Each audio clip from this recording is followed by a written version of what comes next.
3. بسم الله الرحمن الرحيم. الحمد لله وكفى والصلاة والسلام على النبي المصطفى صلوات الله وسلامه عليه وبعد. waxaan halkaan rabaa inaan mahadcelin iyo boogaadan u diro dhammaan ummadda Soomaaliyeed ee ku xiran channelkayga Diblomaasi Sultan Cabdulla Maxamuud.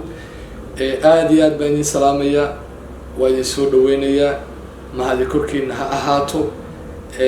waxaan aad iyo aad idinkaga mahadcelinayaa sida quruxda badan oo wehelka iyo walaaltinimada iyo cizada waxa weeye sida sharafta iyo maqaamka la soo dhaweyseen waa idin taageereen. waxa weeye maanta waxaan u gaarnay soo buuxinay, waxaan soo gaarnay kun subscribe.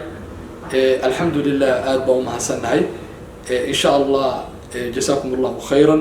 waxaan rajeynayaa in halka ka sii wadno oo dadaalka sidaba jibaarno oo dhammaan barnaamijyadeennina si xawli aan u sii qaadno hadduu Allah insha Allah.